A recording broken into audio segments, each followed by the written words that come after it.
Good afternoon. I'm Victoria Marshall with the latest news from the Washington Watch news desk. Senate Republicans on Wednesday blocked Democrats from advancing a bill that would have expressed the support of Congress for codifying a federal right to abortion. The measure failed by a 49-44 vote margin, with two Republicans, Senators Suzanne Collins of Maine and Lisa Murkowski of Alaska, voting for it.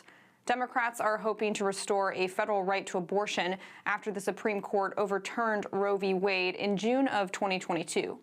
And in another win for life, yesterday, Arkansas Secretary of State John Thurston rejected petitions for a proposed abortion amendment to the state's constitution.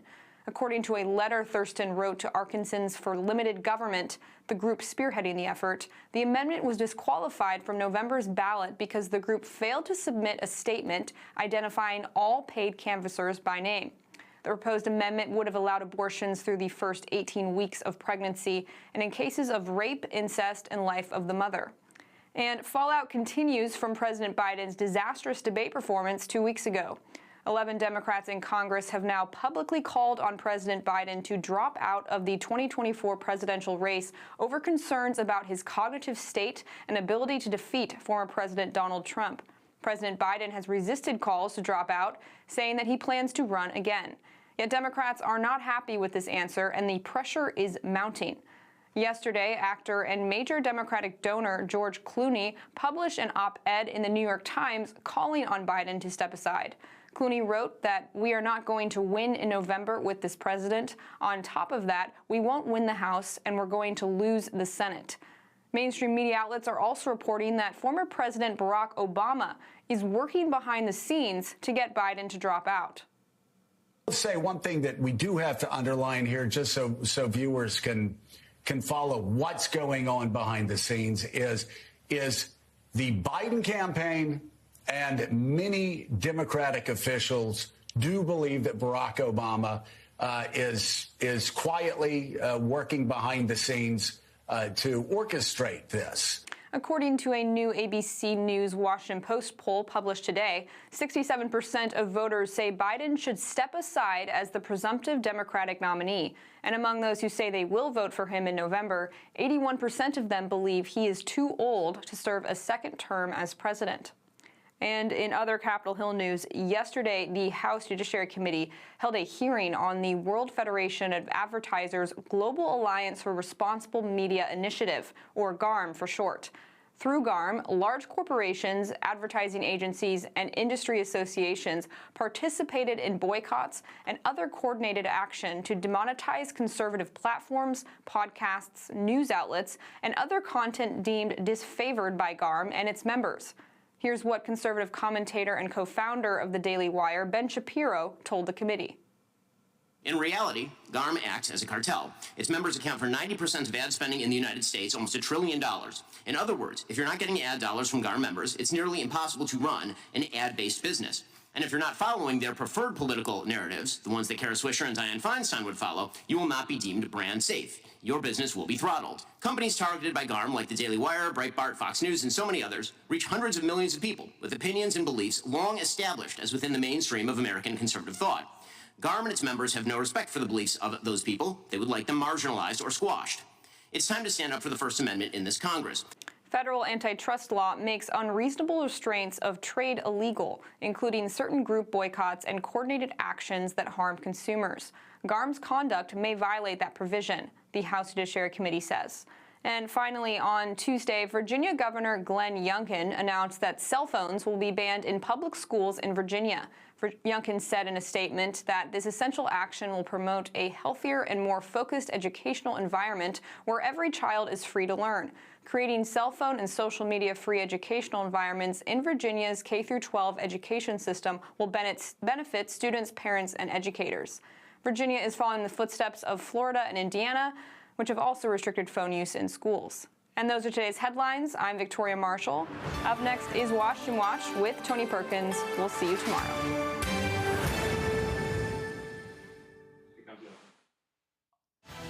From the heart of our nation's capital in Washington, D.C., bringing compelling interviews, insightful analysis, taking you beyond the headlines and sound bites into conversations with our nation's leaders and newsmakers, all from a biblical worldview. Washington Watch with Tony Perkins starts now. If I had not seen with my own eyes these children, I could not believe that a federal government agency is using billions of taxpayer dollars to place vulnerable migrant children into the hands of sponsors with criminal history, gang affiliation, to whom many are not even their parents. It is shocking and shameful.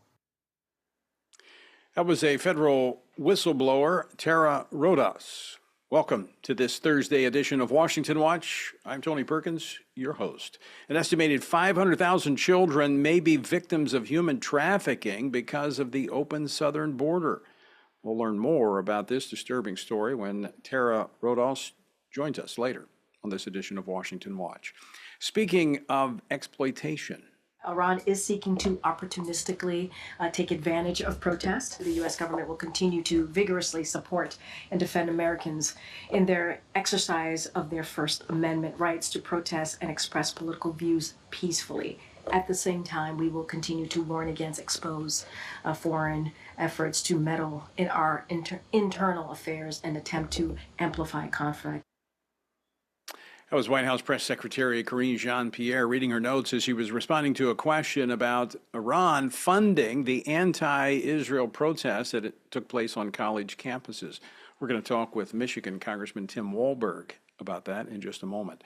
Also, House Republicans have passed appropriations bills for the next fiscal year that will fund about 1/3 of the federal government thus far. Now, the going may become slow as battles erupt over what are called riders, policy provisions attached to the spending bills. Now, this is the one opportunity that conservatives have to counter the radical policies being pushed by the Biden administration and funded by taxpayers. We'll talk about that as well with Congressman Walberg. And more evidence that the military under President Biden is marching to the beat of a leftist drum. Information from a Freedom of Information Act request reveals that leftist anti-Christian groups like the Southern Poverty Law Center are driving curriculum in Department of Defense schools. These are schools that the children of service members attend while living overseas. FRC's Senior Fellow for Education Studies, Meg Kilgannon, will join me for that conversation. The website, TonyPerkins.com, lots of resources there for you, and I encourage you as well to download the Stand Firm app. Go to the App Store, download the Stand Firm app, and you'll have Washington Watch, I'll get that out, right in your pocket. All right, by the way, more and more Republican-leaning voters are voicing concerns over the Republican Party platform as that information is beginning to get out. Now, they're concerned because there's a platform being advanced with scant references to God and little, if any, protections for the unborn. I'm going to tell you a little bit later how you can help send a message to Republicans. Before the annual August recess next month, House Republicans are continuing their effort to pass all 12 appropriations bills for fiscal year 2025. Now, among the appropriations bills remaining is the annual Financial Services and General Government Funding Bill. Now, this includes funding for certain aspects of the District of Columbia government there in the capital city. Now, some of these programs are drawing opposition from pro-life conservatives on the Hill. Join me now to discuss this process and more is Congressman Tim. All right, I'm just being told that we don't have the congressman just yet. When he does join us, he serves on the House Committee on Education and Workforce and Energy and Commerce Committee. He represents the 5th Congressional District of Michigan. We're going to talk about the funding appropriations bills and what they're attempting to do is instead of having this huge omnibus bill like we've seen for the last 20 years, they get down to the end of the year, end of the fiscal year, they don't have their appropriations bills, and so they just cobble them all together and they pass this massive bill, or they will do a continuing resolution and just keep the funding going from the previous year. Very irresponsible in the way they've been doing it. But under the leadership of Mike Johnson, they're working forward with the individual appropriations bills. Joining us now to talk about this, Michigan Congressman Tim Walberg. Tim, welcome back to the program. Good to be back. So, as I just mentioned, House Republicans have been very clear about passing all 12 appropriations bills and avoiding this annual omnibus scenario. Give us the latest and what the prognosis is on actually meeting that deadline. Well, I think we're up to it if we can join forces together and decide that the perfect is the enemy of the good, or even in this case, sometimes the excellent. We know we have a very slim majority. 3 votes right now separate us from the Democrats in the majority outcome of a vote. So I'm hoping that ultimately we will get things done. I know that our Appropriations Committee is attempting to meet all of the budget requirements that our leadership has asked. In fact, working with Donald Trump as well, expecting that he'll be the next president.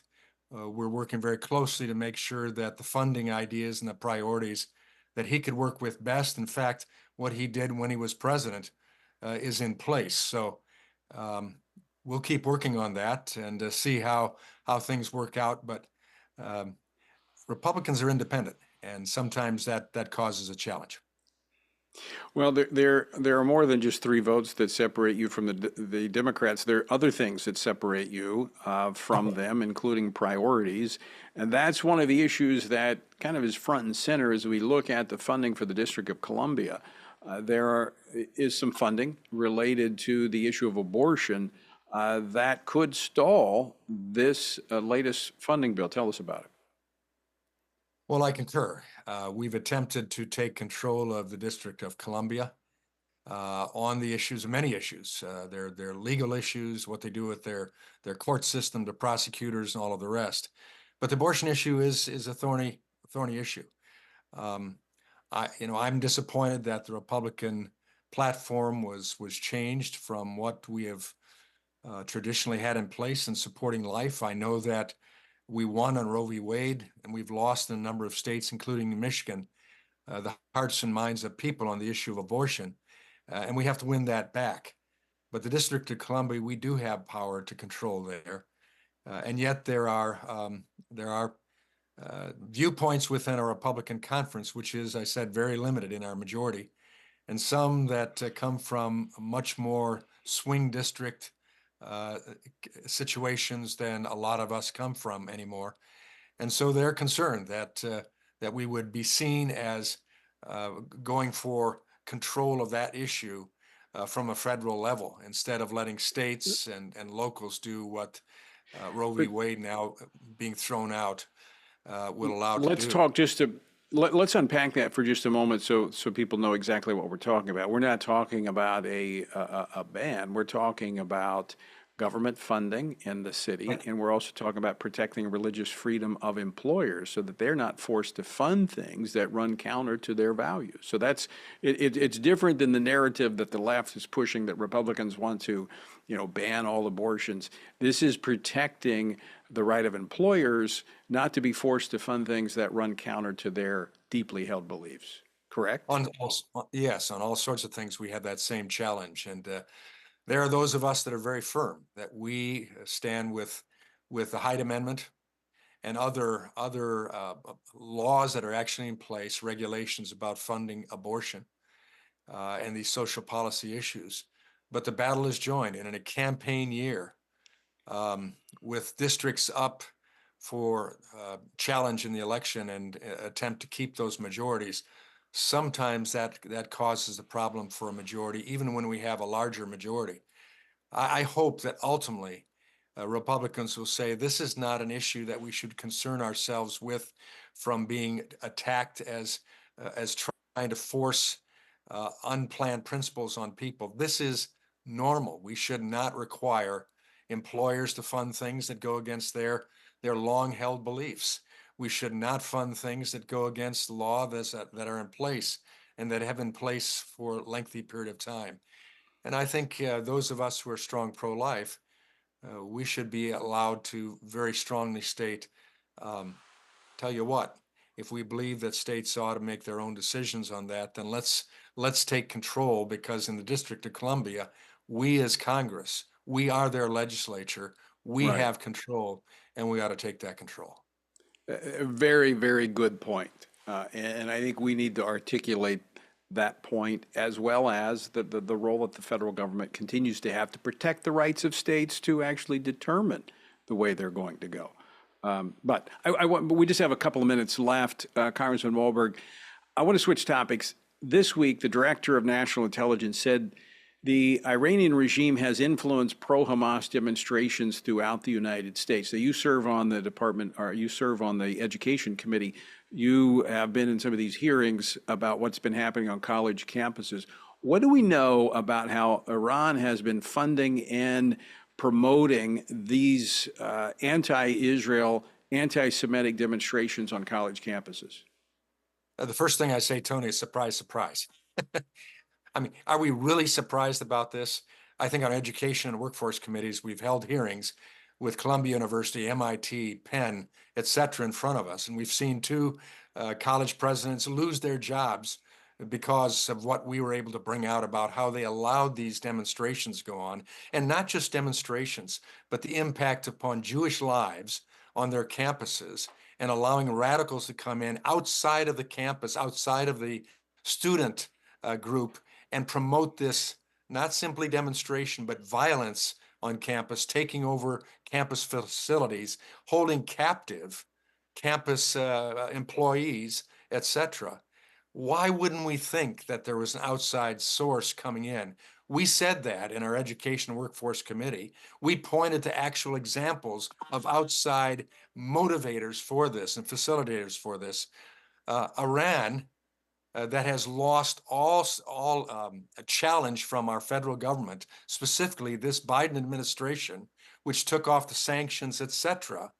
Why would they not see this as an extremely opportune time to try to downgrade the United States? They have called us the large Satan. They've called Israel the little Satan. They've said they want to destroy and wipe off the face of the earth both Satans, the United States and Israel.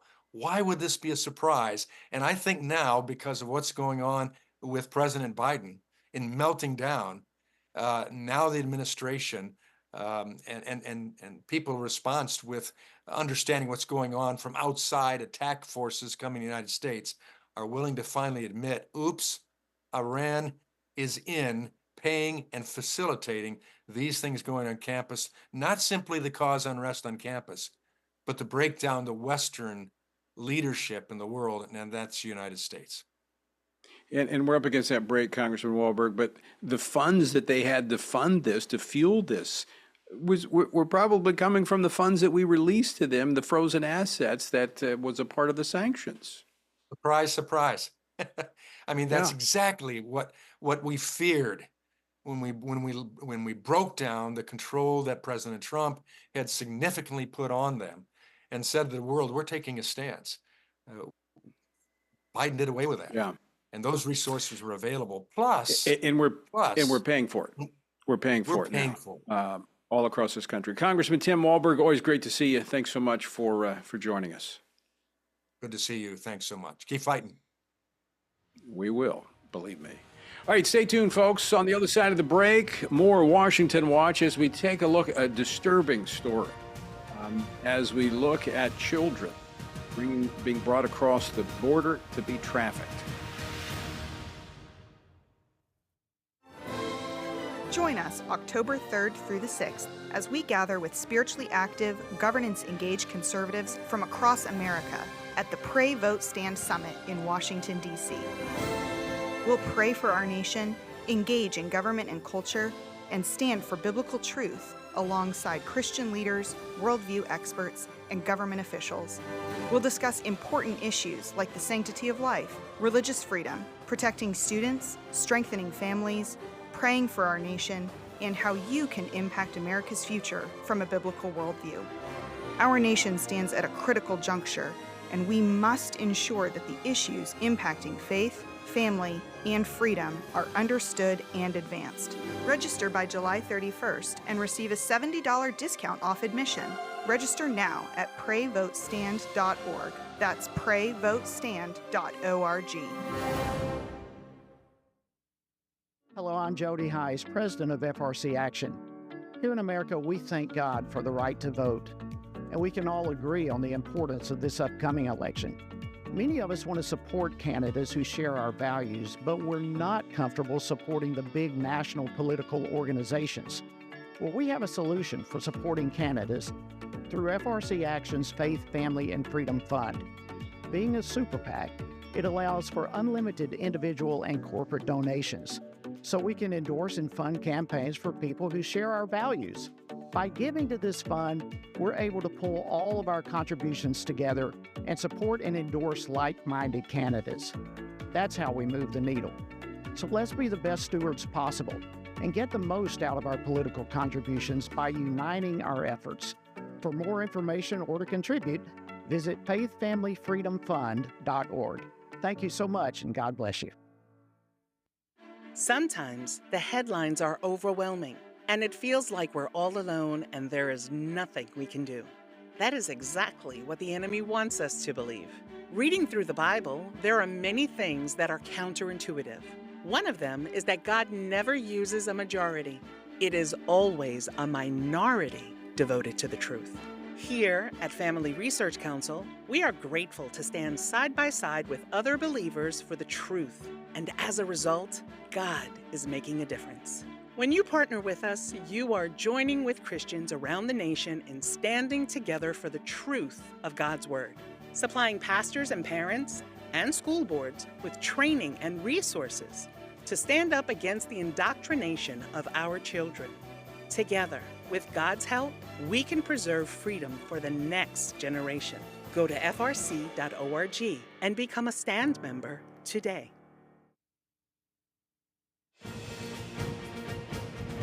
Welcome back to Washington Watch as we are broadcasting from Milwaukee, Wisconsin, the site of next week's GOP convention. This week was the platform committee meeting, which I was a part of. It was a farce, but we'll talk about that later. All right, this week, 3 Republican senators on the Senate Health, Education, Labor, and Pensions Committee hosted a roundtable to discuss the exploitation of unaccompanied migrant children coming to the United States due to the Biden administration's border crisis.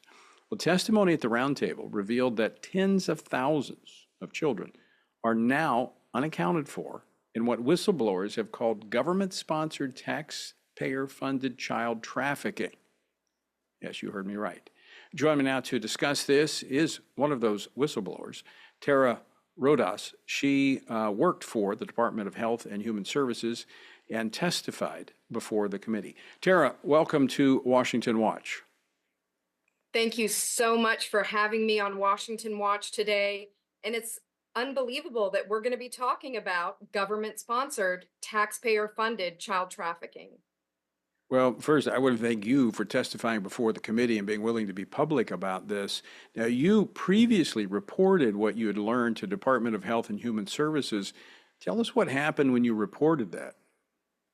Yes, so I and some of my colleagues began reporting trafficking cases in June of 2021.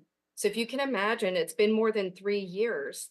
And in the beginning, they seemed kind of okay with us reporting the trafficking. We actually thought that people were going to be doing stuff about it. We thought that they were taking this very seriously.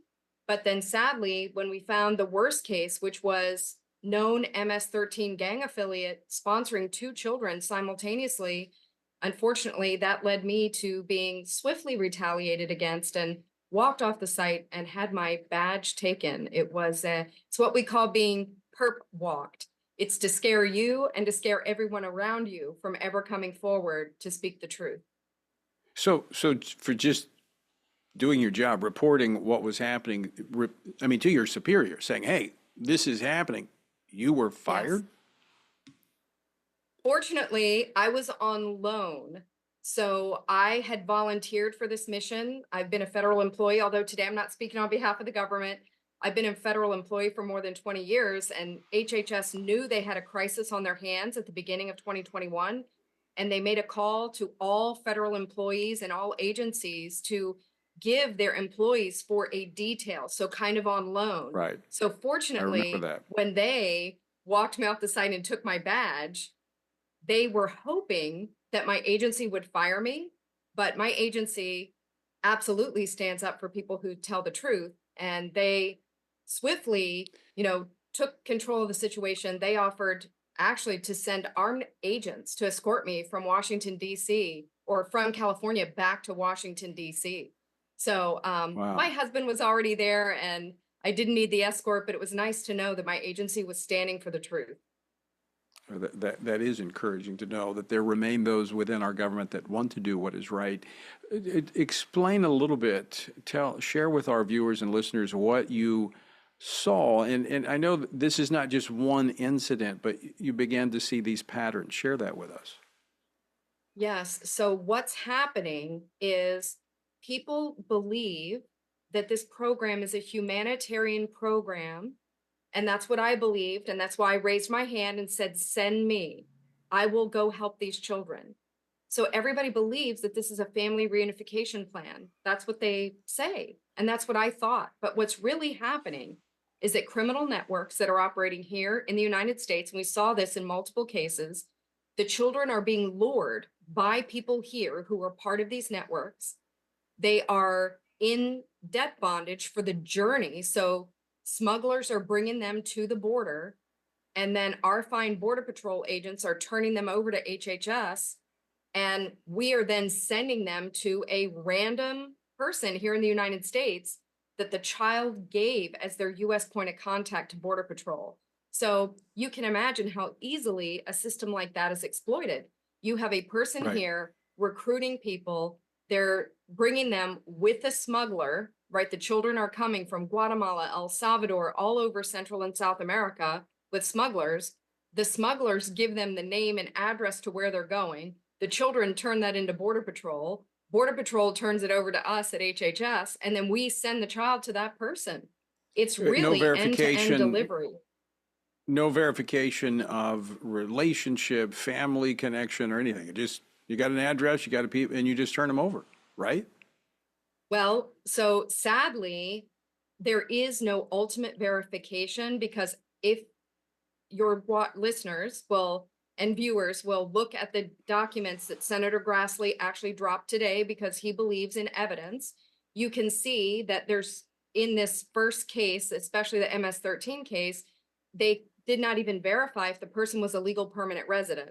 And they actually said most likely illegal. So there's no way for us to know criminal history on a person who's not here legally. So when they say there's vetting going on, that's really not happening at all. We're not capable of doing that. And no child welfare organization around the globe would send a child to an unknown person to a home they never see. That doesn't even make sense. And yet that's what the government's doing. Tara, where are these children ending up in terms of some of the testimony, forced labor? I mean, they're being put into the sex trade. I mean, what's happening to these kids? Yeah, well, sadly, we have testimony of the children. Hannah Dreier of, very unlikely source, the New York Times, has gone all over the country and talked to these children in terrible labor trafficking situations, and children who've died here, falling off roofs their first week here in the United States in a job that they're not qualified to do. So children are dying here. But then when undercover journalists have knocked on the doors of addresses we've given them, children are saying, we had a child in Texas say, my sponsor, she tells me she's my aunt, but I've never met her. And she's pimping me out for sex in the home where I'm living. The stories that the children are telling are horrific. There are children in crisis now, and we need to rescue these children. And this is being funded by tax dollars. We're bringing these children to this country and allowing them to be exploited. This is, as you said, horrific. Tara, we're out of time. I want to, again, thank you for being public on this, and thank you for coming on Washington Watch today. Thank you for having me. It was an honor. And folks, we talk about pray, vote, stand. We need to be praying, and we need to vote for those who will stand up and defend the most defenseless among us, children. All right, speaking of children, we're going to talk more about that after the break, so don't go away. More Washington Watch straight ahead after this break.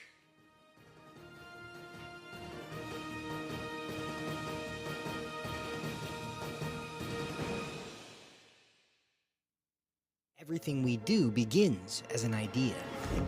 Before there can be acts of courage, there must be the belief that some things are worth sacrificing for. Before there can be marriage, there is the idea that man should not be alone. Before there was freedom, there was the idea that individuals are created equal. It's true that all ideas have consequences, but we're less aware that all consequences are the fruit of ideas. Before there was murder, there was hate. Before there was a Holocaust, there was the belief by some people that other people are undesirable. Our beliefs determine our behavior, and our beliefs about life's biggest questions determine our worldview. Where did I come from? Who decides what is right and wrong? What happens when I die? Our answers to these questions explain why people see the world so differently. Debates about abortion are really disagreements about where life gets its value. Debates over sexuality and gender and marriage are really disagreements about whether the rules are made by us or for us. What we think of as political debates are often much more than that. They're disagreements about the purpose of our lives and the source of truth. As Christians, our goal must be to think biblically about everything. Our goal is to help you see beyond red and blue, left and right, to see the battle of ideas at the root of it all. Our goal is to equip Christians with a biblical worldview and help them advance and defend the faith in their families, communities, and the public square. Cultural renewal doesn't begin with campaigns and elections. It begins with individuals turning from lies to truth. But that won't happen if people can't recognize a lie and don't believe truth exists.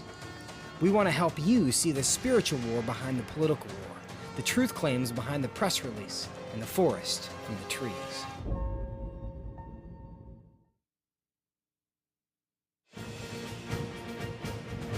Welcome back to this Thursday edition of Washington Watch, and we're broadcasting from Milwaukee, Wisconsin, the site of next week's GOP convention, and it was the site of this week's Platform Committee meeting. And some of you have been asking what's next in the effort to keep the Republican Party pro-life. What will happen to the minority report that we've talked about? And how can you help stand for the unborn? But before I get to that, I want to kind of continue this conversation, although it will be with myself, regarding, well, you, that we just had with Tara. I mean, I hope you were disturbed by that. The fact that we are bringing, attracting children, paying for it, funding children to come into this country, handed over to, in not all cases, but there's an abundance of evidence to suggest it's happening a lot, allowing children to be exploited, to be put to labor, in some cases sexually exploited. I don't know about you, but that bothers me. And as taxpayers, we're funding that. But that really does tie into what I want to talk about now, and that is the Republican Party backing away from its staunch position on life. How do you get to a point where you can use a child for your own purposes? Well, it's when you lose the fact that they are created in the image of God and therefore they have value. And that's why it hasn't been perfect by any means. But the Republican Party staking out that ground for the last 40 years, recognizing that a child is created in the image of God, therefore worthy to be protected and welcomed into our world and protected under our laws, while aspirational, has been significant. And now the party's departing from that. I, for one, I refuse to go with the winds of the culture. I believe as Bible-believing Christians, we must stand for truth, whether the current popular political party or candidate stands with that or not. I don't care. I'm going to stand on truth. Now, you'll say, well, why are you involved in the party, Republican Party? Well, because in our political system, we have two parties. And you've got to be involved in one or the other if you want to make an impact on the political process. And for years, Christians have increasingly been attracted to the Republican Party because of its definitive recognition of God as the author of life and the one who gives us our rights. They don't come from government, they come from God. And the party has recognized it until now. In the 2016 platform, 2020 platform, there were 15 references to God. In this one, 2 passing references. And by the way, for my fellow Second Amendment supporters, no reference to the Second Amendment in this platform. None. Zero. Now, let's get to the issue of life. This platform is woefully inadequate in communicating a definitive position on the protection of human life. Now, as a delegate to this committee, and I've served on a number of committees in the past, I would describe this platform as, a concise statement of campaign priorities, but not a bold, enduring declaration of principles like Ronald Reagan called for in 1976 that really launched the Republican Party into being the majority party. And worse than the actual document was the process. It was a choreographed process overseen by a very heavy-handed chairperson. And this is, I don't like to call names because so many of these people are my friends, but Tennessee Senator Marsha Blackburn was unbelievable. I mean, it was shocking. They allowed for no amendments or discussion before forcing a scripted vote. Now, this process done in secrecy behind closed doors, quite frankly, is unbecoming of a party that champions free speech and due process. Ironically, the document itself calls for vigorous defense of free speech and the end of government censorship. Well, deprived of the opportunity to actually discuss this so-called draft document and strengthen the weak platform that lacked the party's historical stand for the unborn, there was a group of us delegates that have submitted a minority report to supplement the platform. Now, we could use your help because the party needs to know that they cannot deviate from these non-negotiable issues. The issue of the sanctity of human life. And by the way, its statement of marriage was very weak and open to interpretation. They need to hear from you. The delegates had basically a gag rule put on them. Their phones taken. Media was not allowed in. So most people don't know what happened in the room. But fortunately, I have a microphone, and I can tell you. It was despicable. It was disgusting. It was not befitting of a party that claims to be a defender of law and order, due process, and the freedom of speech. It's certainly not a party that claims to protect the unborn. So I want to challenge you to stand with us and send a message to the chairman of the Republican Party, Michael Whatley, and to the chairman of the Platform Committee, who is the one who oversaw this process. That is Tennessee Senator Marsha Blackburn. Let them know that this is not acceptable, that you want a party, you want representatives who will stand for the unborn, recognize that our rights come from God, and not silence the voice of those they disagree with. Text the word report to 67742. That's report to 67742, and you'll have a link so you can take action. They need to hear from you. They've heard from me. They need to hear from you. Text report to 67742. That's report to 67742. Please stand with me as we stand with children and the defenseless of this country. After the break on Washington Watch, more Washington Watch coming as we take a look at the Pentagon. That's next.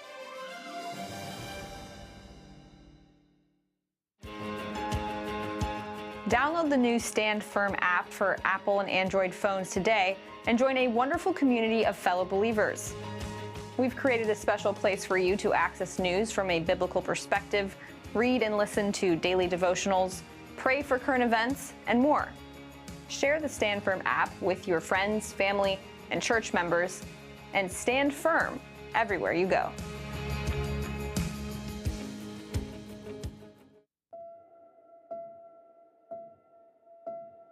All of us are born with the desire to find truth and meaning. Where did I come from? What happens when I die? While our answers to these questions may divide us, we are united in our need for the freedom to answer life's biggest questions and make life's biggest decisions for ourselves. That's why religious freedom matters for everyone. Religious freedom matters because the powerful have long wanted to control those who are less powerful. Religious freedom matters because the freedom of those who are different is often threatened by those who believe different is dangerous. At the Center for Religious Liberty at Family Research Council, we promote religious freedom for everyone because the only alternative is religious freedom for no one. We encourage Americans and the American government to engage and advocate for the persecuted, and they do. We work every day to bring good news to the afflicted, to proclaim liberty to captives and freedom to prisoners. We do it because that's what Jesus does. We work to give freedom to others because we ourselves have been set free.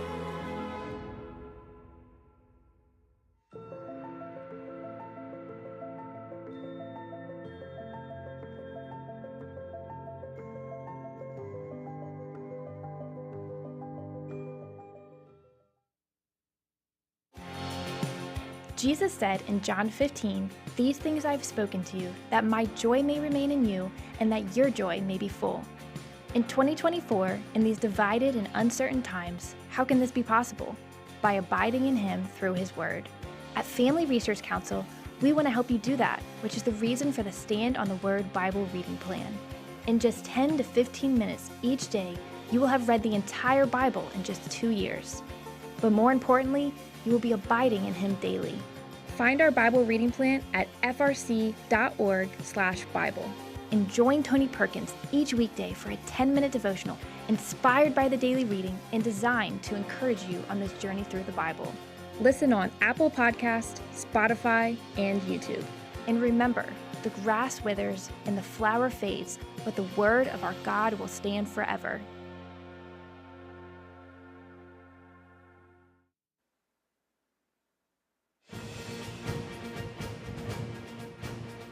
Welcome back to Washington Watch. Again, help us communicate to the chairman of the Republican Party, Michael Whatley, and the chair of the Platform Committee, Senator Marsha Blackburn of Tennessee.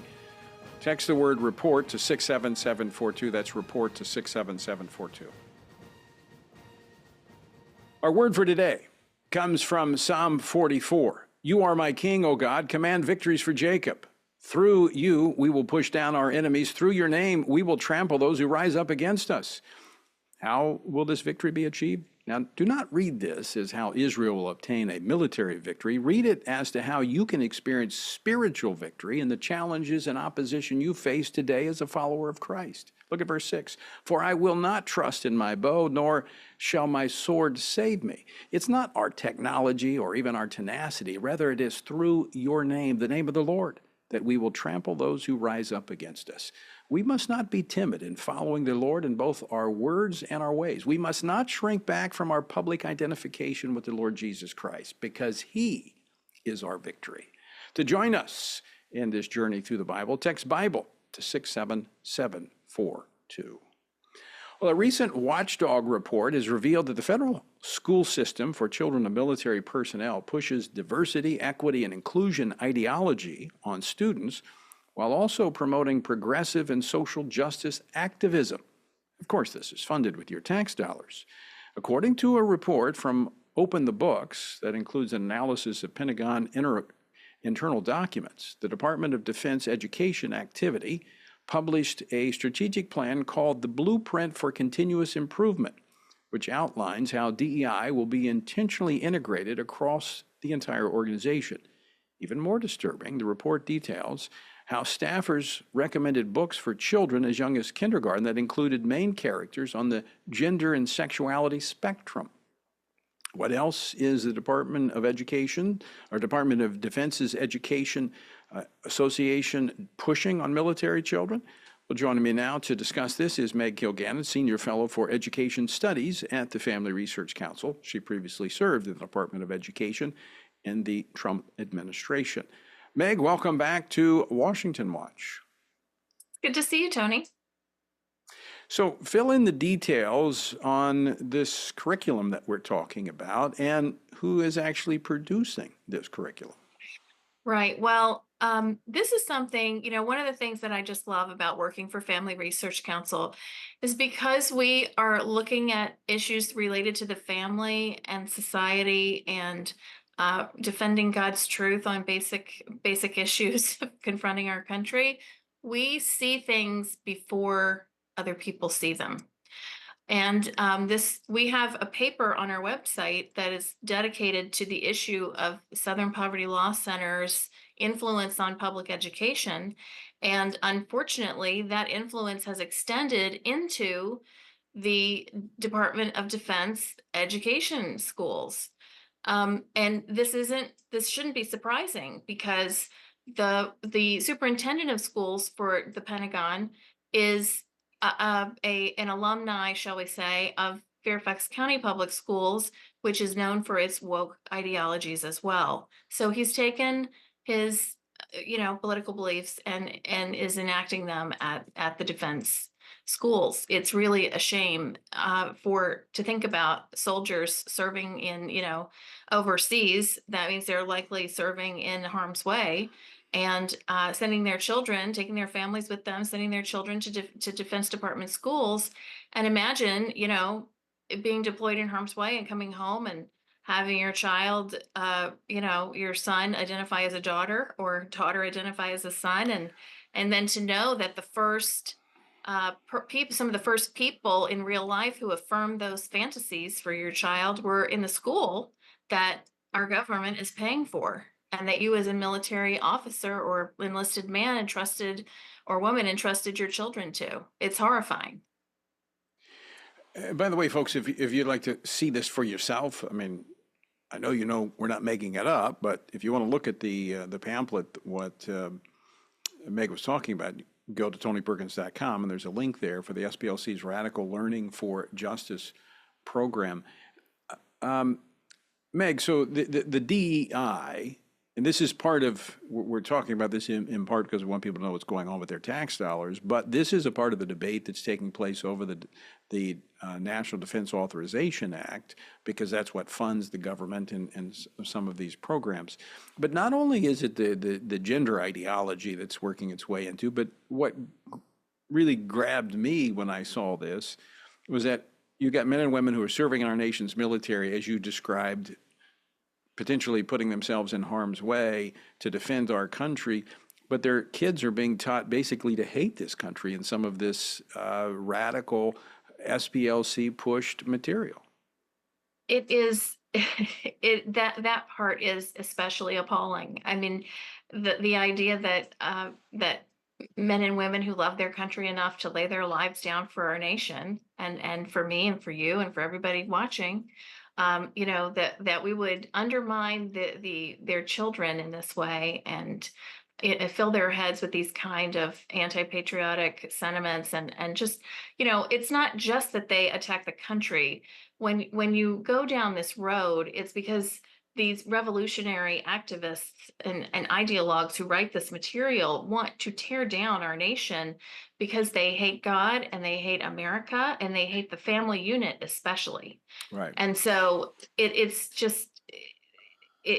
hard to find the words really to describe how appalling it is. And the fact that it's being done right under our noses with our taxpayer dollars, and we've known about it for a long time, is I really hope that members of Congress will see fit to doing their best to get rid of this kind of thing in that school system and in all school systems, because it has no place in the American educational system. Yeah, we're having a hard time this week finding the words to describe the things that we're seeing. It's beyond appalling. So let me ask you a question here, because I know we have I hear from them, we have a lot of military personnel who watch and listen to this program.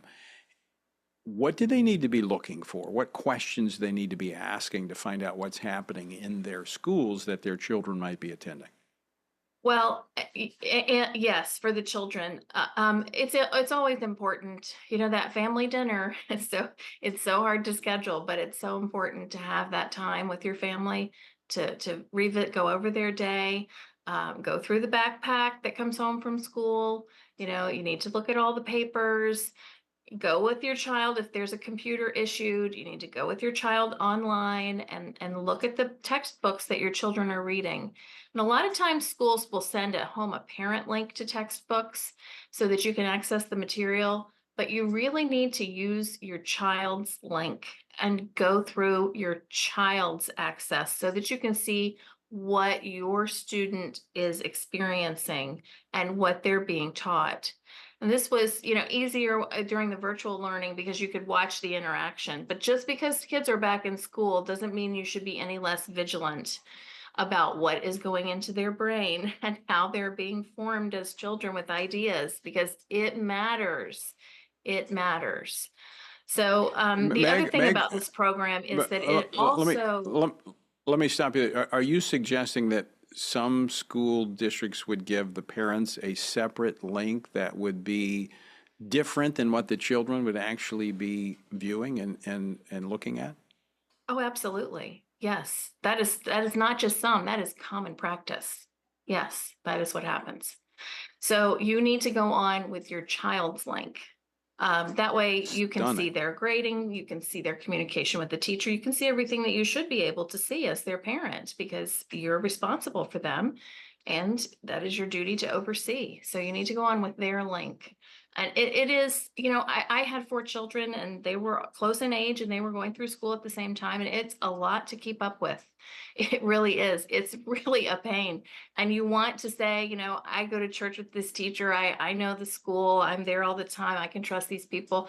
And, maybe you can, but you need to be sure that you can. And you need to do your due diligence as a parent to make sure that you know what's happening in your child's day. Wow. When I was in school, it was just, Mom just needed to make sure she got my peanut butter and jelly sandwich in the bag. Now there's so much more you've got to look after.